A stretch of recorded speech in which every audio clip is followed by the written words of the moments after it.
bawahannya dalam menyampaikan informasi.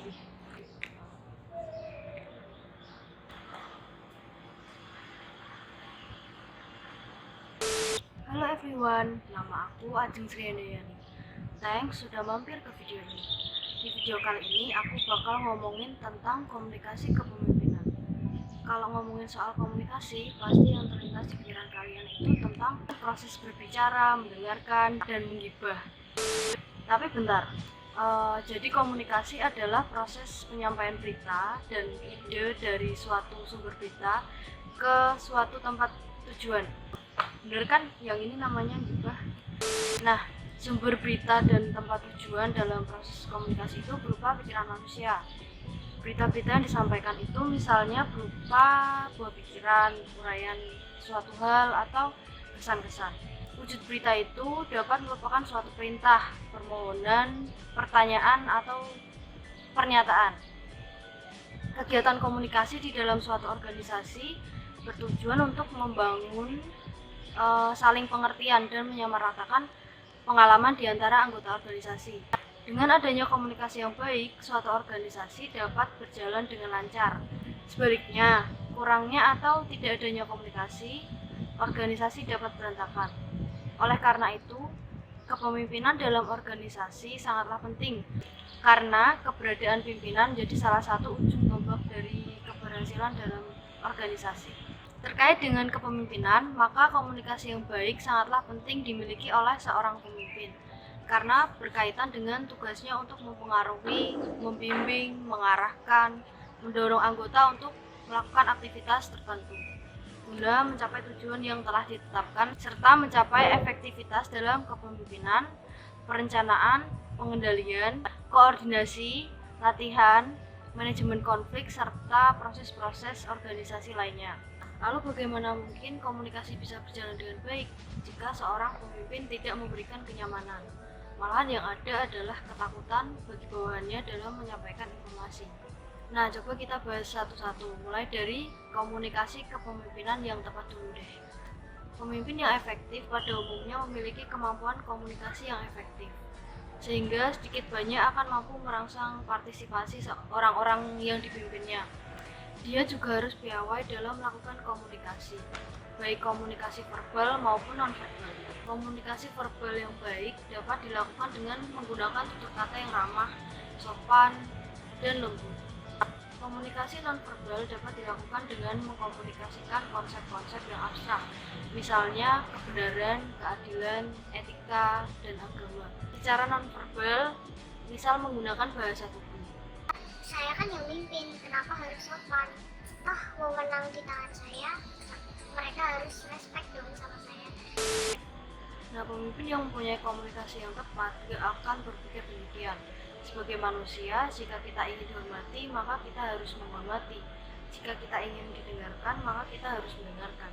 Jadi dalam berelasi itu harus mengedepankan hubungan timbal balik, bukan hanya satu arah saja. Apalagi ini kan konteksnya adalah seorang pemimpin. Pemimpin inilah yang menjadi representasi dari organisasi yang dipimpinnya, karena dia sebagai ujung tombak organisasi. Nah, tentang komunikasi pemimpin yang tepat, contohnya adalah gaya komunikasi equalitarian. Gaya komunikasi kepemimpinan jenis ini mengedepankan aspek kesamaan dalam komunikasi. Komunikasi kepemimpinan jenis ini melakukan penyebaran informasi atau ide dengan arus dua arah, baik dari atasan ke bawahan maupun sebaliknya. Komunikasi kepemimpinan jenis ini dilakukan secara terbuka, yang berarti setiap anggota organisasi atau perusahaan berhak mengemukakan pendapat.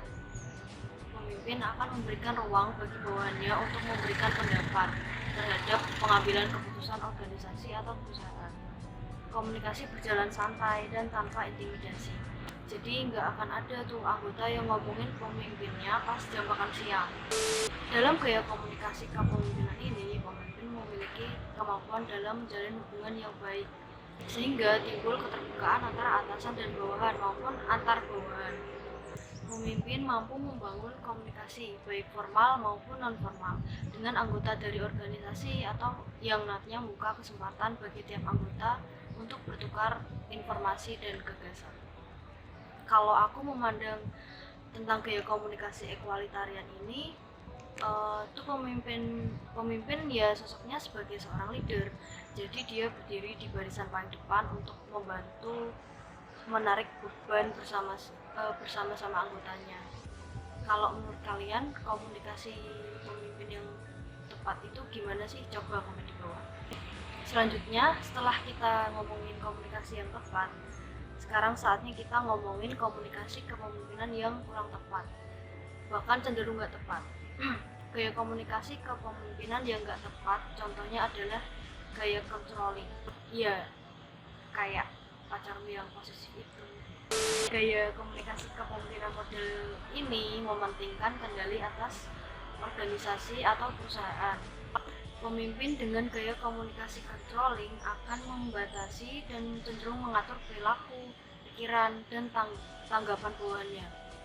Komunikasi yang terjalin dari gaya komunikasi ini adalah komunikasi satu arah yang berasal dari atasan ke bawahan. Komunikasi satu ini dilakukan pemimpin untuk mempengaruhi bawahannya untuk melakukan tugas sesuai dengan perintah atasannya.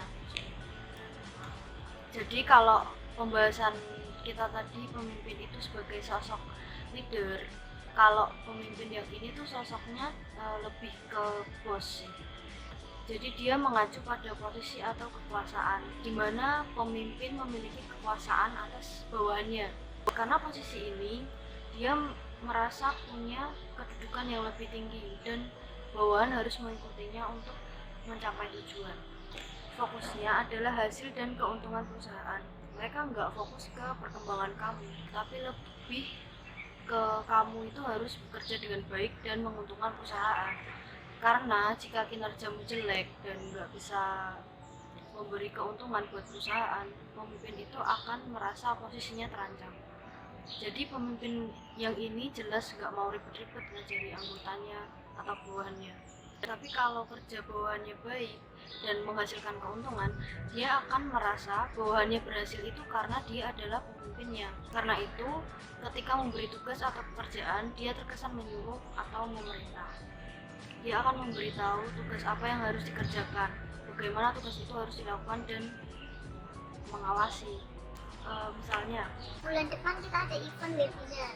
Kamu yang handle ya, temanya tentang X dan pematerinya Y. Konsepnya harus gini.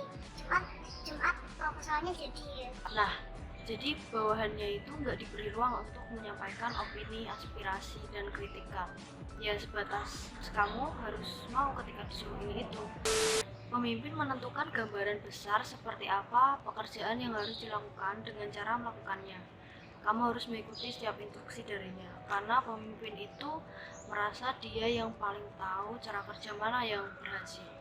Kamu nggak dilibatkan untuk menentukan tujuan, memberi saran atau ide, hanya mengerjakan apa yang diminta. Selain itu, pemimpin nggak berpartisipasi dalam pengerjaan, selain peran pengawasan.